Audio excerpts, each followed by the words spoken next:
In the final months of an unpopular war far from home, these diggers would be tasked with one of Australia's last major combat operations of the Vietnam conflict. During this mission, they would uncover a vast enemy bunker system, as well as endure one of the deadliest ambushes the Australians suffered during the entire war. This is the story of Operation Overlord.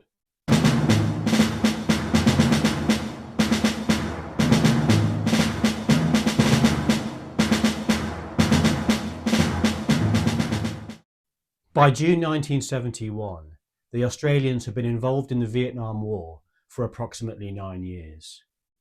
With no victory in sight to end an unpopular war, the Aussies, like the Americans, were reducing their forces as they prepared to pull out of the country. As part of the ongoing drawdown, the 1st Australian Task Force had recently been scaled back from the 3 infantry battalions that had been deployed in Vietnam since late 1967 to just 2.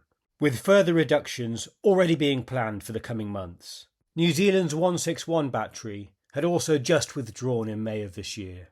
After years of war, by the early 1970s, the morale of the US and Australian forces in Vietnam had significantly declined. Among American troops, widespread drug use, particularly marijuana and heroin, was reported. Official estimates stated that by the early 70s, a significant portion of soldiers had experimented with or become dependent on drugs.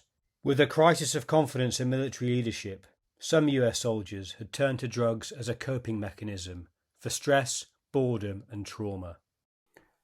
I hasten to add that these soldiers were still in the minority. I think the statistics I read were about 15% to 20% had experimented with drugs by the early 1970s, but these were still overwhelmingly in the minority.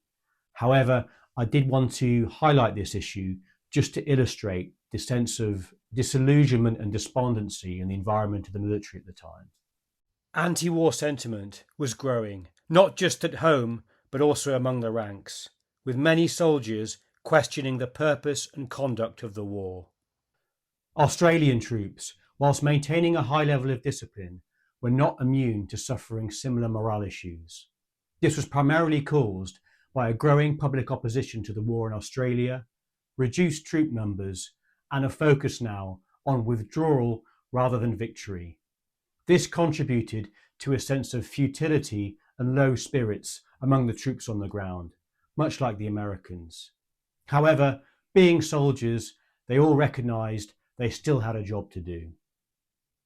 Vietnam moratorium protests in 1970 and 1971 were the largest and most significant anti-war demonstrations in Australia.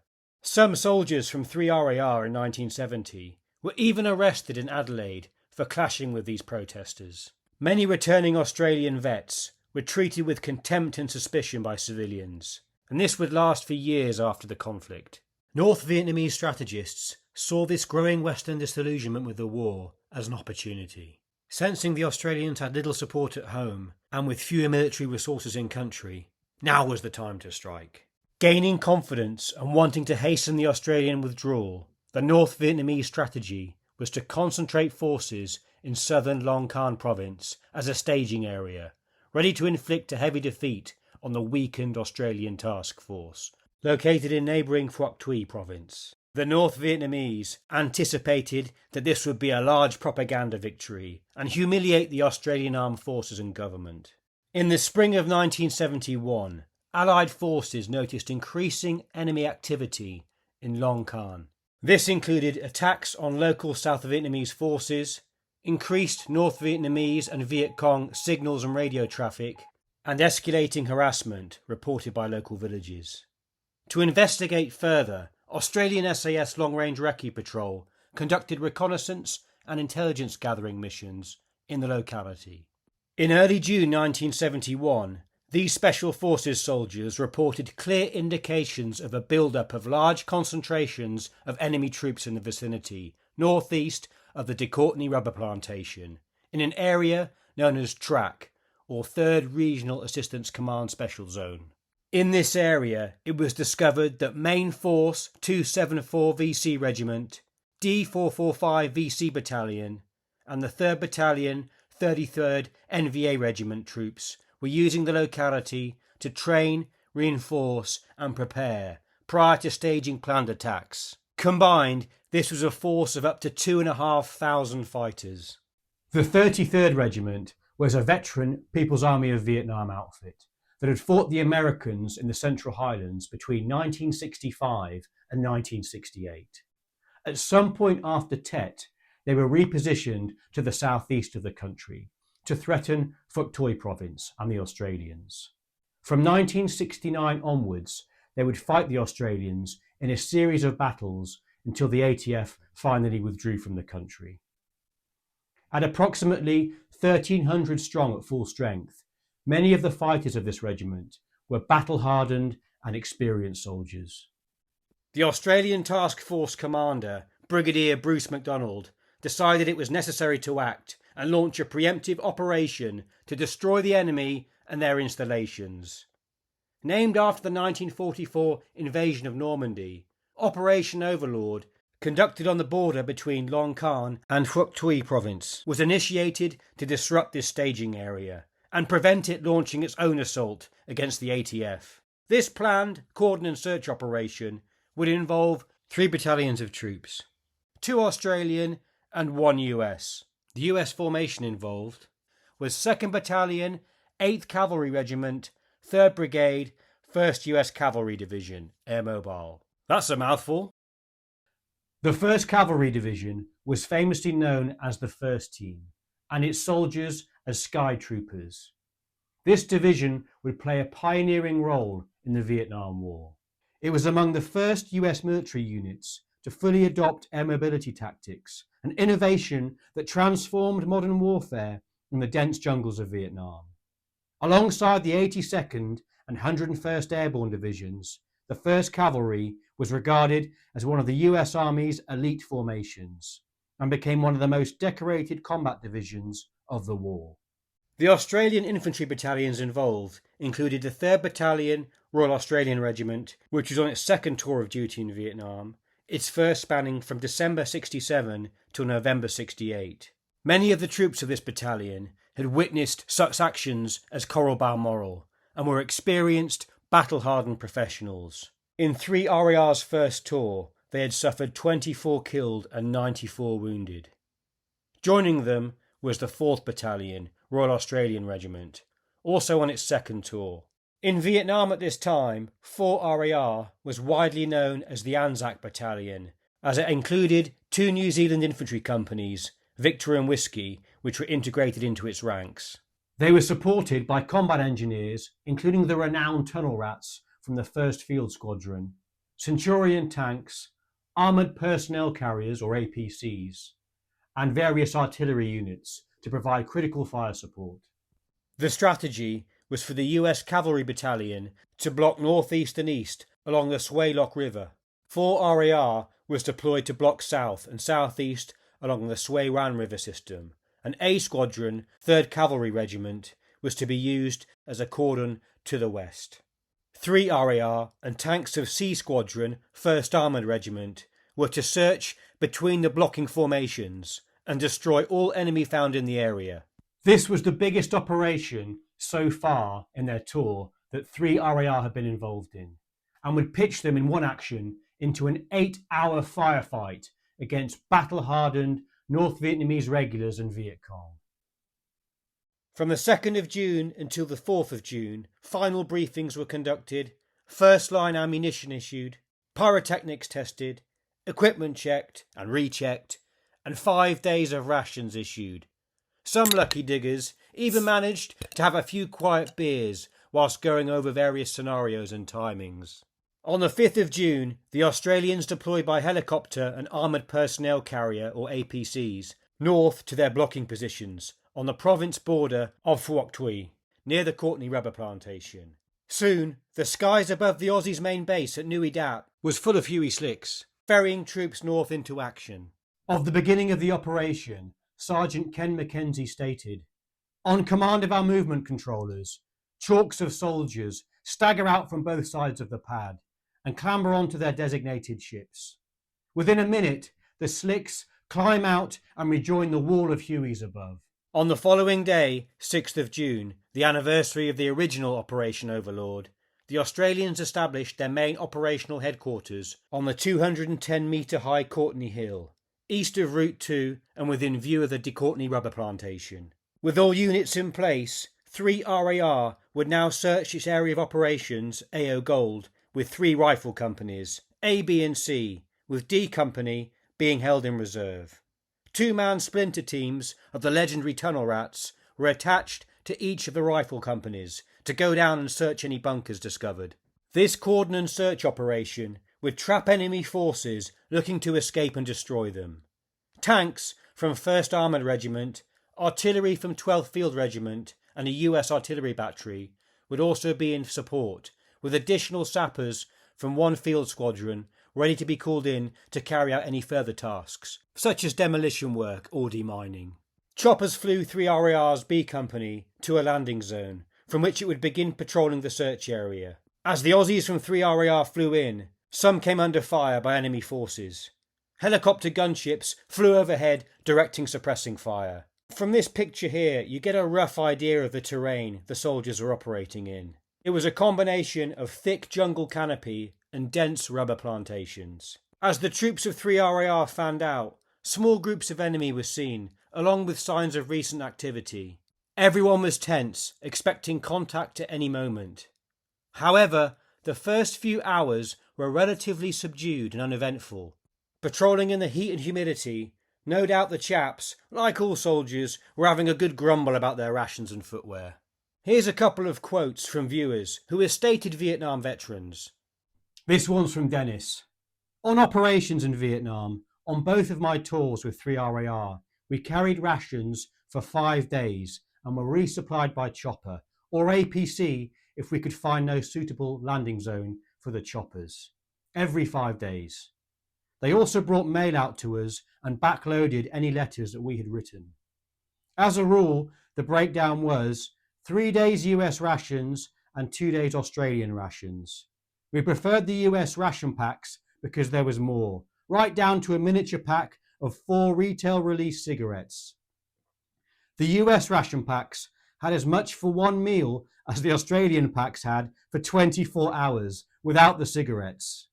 The variety of USC rations had more variety, 1 can of meat, 1 can of sweets or dessert, and a variety of chocolate or savoury biscuits. Not all of the US issue was superior, however. Their matches were useless in the humidity of Vietnam. It said on the pack that they were designed for damp conditions, yet when we did succeed in getting them to light, they sputtered for a second or two and then went out. We much preferred the Australian Green Lights brand. They lit and stayed alight. By the time I got over there in 1971 on my second tour, we had Australian dehydrated rations in aluminium pouches. We still carried the US ration packs though. The army realised that a digger out in the scrub needed more than 2 water bottles, so our Vietnam issue was doubled to 4 water bottles plus a collapsible water bottle. That's fascinating. I always love, like this chap here, hearing about the bush tucker.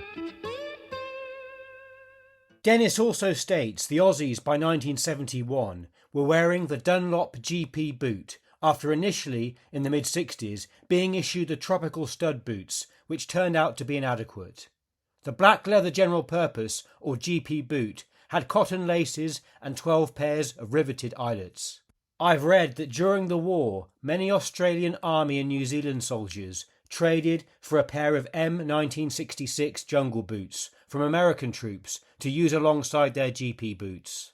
I think there's always been this enduring perception, especially by the Brits and Australians, etc., that the Yanks always have the best gear, and it's gone on for generations in various conflicts.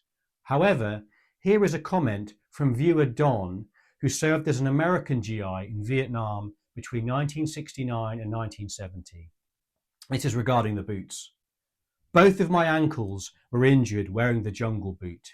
With its quick-dry green fabric tops, they were lighter and made from synthetic materials, but did nothing to prevent rollover fracture and sprains. So I guess not everyone was a fan of these boots. I can only imagine myself the effort it must have taken to yomp through these dense, humid jungles and the injuries inflicted on the guys, not to mention the threat from punji traps, etc., going through the boot. I had read, I think from 66 or 67, they actually inserted a metal plate into the heel of the boot or the sole to try and counter the punji traps and punji sticks. Returning to Operation Overlord, as 3 RAR began their initial searches, the soldiers back at the fire support patrol bases and blocking areas dug in. Sergeant Ken Mackenzie noted, "Temperatures around the 110-degree mark. Digging is dirty, tiring and thirsty work. And shirts have to stay on." As the day progressed, later in the afternoon, 3 RAR's B Company, who we mentioned before, detected what they thought was a series of enemy positions about 500 metres from their original landing zone. These positions would need to be taken, but it was too late in the day and a night assault was out of the question.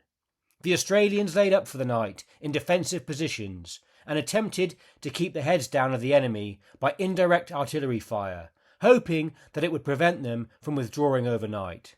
The diggers planned to take the positions at first light. The diggers didn't know it at the time, but they had ran into a huge enemy bunker complex. It consisted of nearly 50 fortified bunkers, kitchens and training areas. Later estimates, taking into account the wider area, would put it up to around 100 bunkers. These were inhabited by between 1,500 to 2,500 North Vietnamese Army and Viet Cong fighters. On the 7th of June the next morning, B Company's 5 Platoon, led by Lieutenant Graham Kells, after a short artillery barrage, began a morning assault on the enemy positions. They had not gone far when just before 0700 hours, automatic fire started from at least 4 enemy positions and the understrength platoon was pinned down from 3 sides. Unable to move, the platoon started taking casualties. The Battle of Long Khanh had begun. This would involve 3 RAR and their supporting formations in an intense 8-hour firefight. Sergeant Eddie Desfontaines recalled, "In the initial burst of fire, the platoon took several casualties, including a private who was shot through the throat. The platoon deployed. We realised that we were in deep poo." The platoon was receiving fire from the front as well as from the flanks. A lieutenant attached as an artillery forward observer was also killed in the firefight, and at least 5 more men wounded. Medevac choppers were unable to extract them due to the heavy fire. Trapped, the platoon called for artillery and air support. 9 Squadron, Royal Australian Air Force and US Army Cobra gunships attempted to provide some cover for the beleaguered troops. Then the cavalry arrived. Eager to support their mates, without waiting for orders or infantry support, Centurion tanks of 5 Troop, C Squadron, 1st Armoured Regiment responded to requests for assistance. Reportedly, the 5 Platoon commander, on the net, called out to his Duntroon classmate Bruce Cameron, who was commanding the Centurion tanks of C Squadron, and said, "Come on, mate, get down here, we need you." Commanded by 2nd Lieutenant Bruce Cameron, at 07:15 hours, the 3 tanks and 1 armoured recovery vehicle contacted the northwest edge of the enemy complex and immediately launched their attack.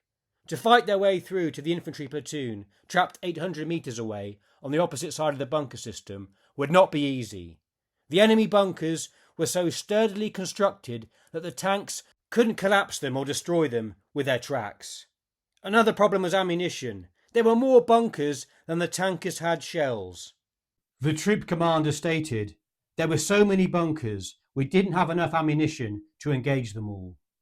The solution was to drive the Centurion tanks on top of the bunkers where the crews could lean out their hatches and drop grenades onto them. A US helicopter gunship, firing 50 metres in front of the tanks, helped the advance to continue. Again, just want to stress here the professionalism of the American forces providing air support.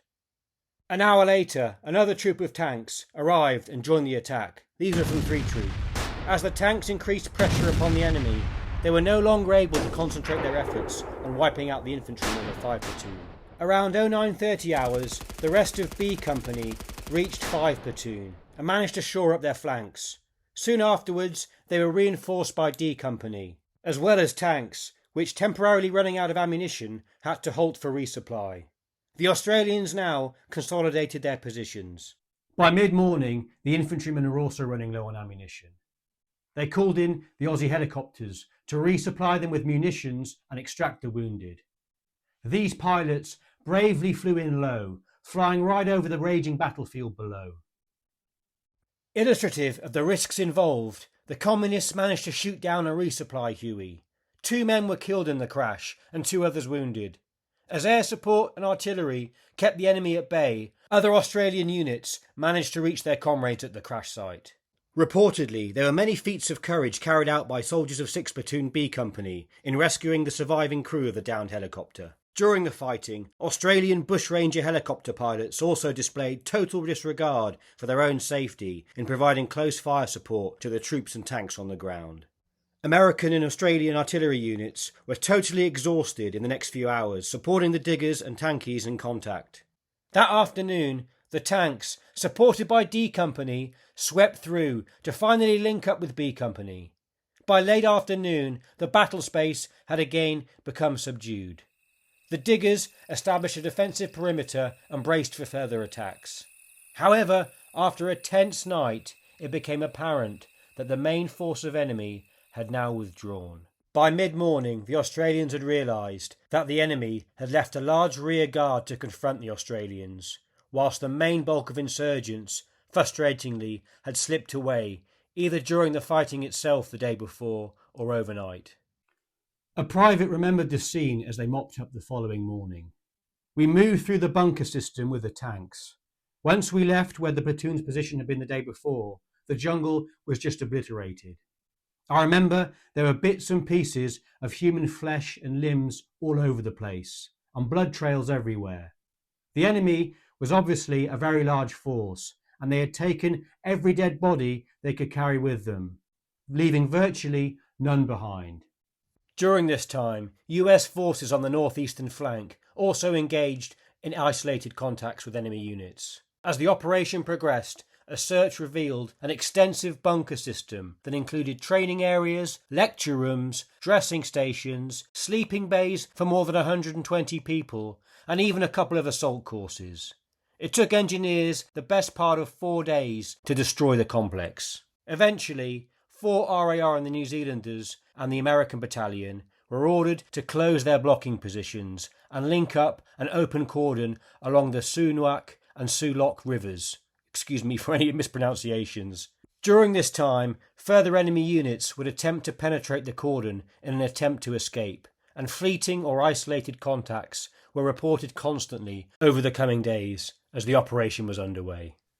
As the operation continued over the next few days, soldiers would patrol back and forth through the dense jungles and rubber plantations, attempting to track and identify enemy bunker systems and also other fortifications. They would then call in the tunnel rats, who would go in and enter these complexes, bravely armed with just a knife or bayonet and a flashlight. On the 12th of June, the Task Force HQ Defence and Employment Platoon were ambushed west of Courtney Hill. 3 M113 APCs carrying members of the D&E platoon were sent to an area around 1,500 metres from Courtney Hill to investigate reports of enemy activity. However, no sign of enemy activity was detected, and they returned to HQ at Courtney Hill. Later the same day, reports were again received of enemy activity in the area. Once again, the D&E platoon reboarded the APCs and proceeded back to the area by the same route they travelled earlier in the day. During the return journey, a box of claymore mines fell from the leading APC. Each APC carried a box of around 6 or more claymore mines. These were used for protection during halts or harbours. The second APC stopped, and a soldier retrieved the claymores, which were then stowed next to this APC's own box of claymores. At the same time, the rear APC had slowed down to a stop to maintain his tactical distance from the second APC. Good drills. Many of the soldiers were also riding on the roof of the APCs. This was due to the heat. Although it was officially frowned upon, this was fairly common practice in Vietnam. Whilst this was going on, the lead APC, which had continued on, rounded a slight bend in the track and was then struck by an RPG, severely wounding both the driver and crew commander and disabling the vehicle. All three APCs were then ambushed and immediately engaged by complex enemy fire. During the ambush, it was initially believed a satchel charge was thrown into the second APC, which then detonated both boxes of claymore mines, as well as the first line ammunition, which was also stored on top of the APC. The catastrophic explosion that followed killed or badly wounded all those on board. 5 men riding on the top were killed along with the driver and crew commander. Behind the second APC, it was the crew commander of the third vehicle who called in the contact. Maintaining his distance from the second APC had kept him out of the kill zone and allowed him to provide a firm base of fire in support of his leading elements caught in the ambush. Reportedly, a very calm and brave American helicopter medevac or dust-off pilot that was passing by offered to come in to evacuate the Australian wounded under fire. Killing 7 and injuring up to 13 soldiers, this was the single most deadly ambush the Australians suffered during the Vietnam War. Soon, other Aussie units rushed to the site to support their mates, and the enemy melted away. Later, upon investigation, rather than a satchel charge, it was decided that it was an RPG round that had hit a claymore mine fastened to the APC's turret, which in turn detonated all the other claymores. A few hours later, another APC patrol also came under attack, with 3 more soldiers wounded. The operation concluded 2 days later, on the 14th of June. In total, 10 Australians were killed and at least 24 wounded. This was the last major US-Australian battalion-sized joint operation in the war. Enemy casualties were unclear. Only a handful of bodies were recovered, but it was evident that scores of dead and wounded had been taken with the enemy. In some ways, you have to admire the tactical skill, manoeuvrability and determination of the NVA and VC units. To me, it's incredible how they can infiltrate through the jungle undetected and regroup after being defeated on paper time and time again. At least 6 decorations were awarded to soldiers for their part in the operation. Lieutenant Graham John Kells, platoon commander, was awarded the Military Cross for his coolness under fire and his outstanding leadership during the 8-hour Battle of Long Khanh. The Distinguished Conduct Medal and 2 military medals were also awarded to other men in 5 platoon and to the artillery unit supporting them. At least 1 mention in dispatches was also awarded. Over time, Operation Overlord would also become known colloquially as the Battle of Long Khanh, but strictly speaking, that was a battle within a larger framework of the operation. A tactical success, Operation Overlord denied the enemy sanctuary in the area and forced them to relocate to the north and northeast of Phuoc Toi province. However, this was only a temporary setback, and within a few months, enemy forces would once again be threatening the Australians and the ATF. However, due to a lack of troop resources, i.e. troop numbers involved in the cordon, communist forces, being the masters of moving through the jungle undetected, managed to slip through the gaps in the line and evacuate a large number of their personnel away. I do wonder if that 3rd Battalion of Infantry that the Australians used to have and had been withdrawn from the country was still available to the ATF for this operation. The results may have been more damaging for the enemy, and less of them been able to get through the cordons and escape to the north and northeast. After regrouping, the 33rd NVA Regiment would ultimately face the Australians again 3 months later in the Battle of Nguy Lai. In August of that year, the Prime Minister of Australia announced the formal withdrawal of the 1st Australian Task Force combat troops, with the last elements, including 3 RAR, leaving in October. With the information and sources, to the best of my ability, I've tried to report as accurately as I can, but some sources and information, along with recollections, do conflict. The sources I've used for this are varied. They include the dva.gov.au site, 1st Combat Signals Regiment website, au104.org, Veteran Stories, Australian War Memorial website, the YouTube channel We Band of Brothers Vietnam, which is very interesting. It's got an Australian pilot, has his recollections, and also 4 RAR Museum. I'll add these to the video description. I'm going to continue with my theme of the Australians in Vietnam little mini-series for the coming few weeks and months. I have had requests for more exotic medals and more far-flung campaigns, So I will be covering some of those probably in about a month's time when I've got some more time over the summer to research them. So probably from the second half of July and August, I'll focus on some more exotic medals and different sort of videos. So it should be interesting. I would like to say a big thank you to everyone that's contributed to the comments on these Vietnam series. It's fascinating to hear the voices of people that actually participated in these campaigns and conflicts, as well as even the relatives and other people that have connections with people that fought in Vietnam. It's quite fascinating, and it is really humbling to sort of read some of these comments. So thank you very much. Thanks for watching. I hope you found some value from this, and I'll see you in the next one.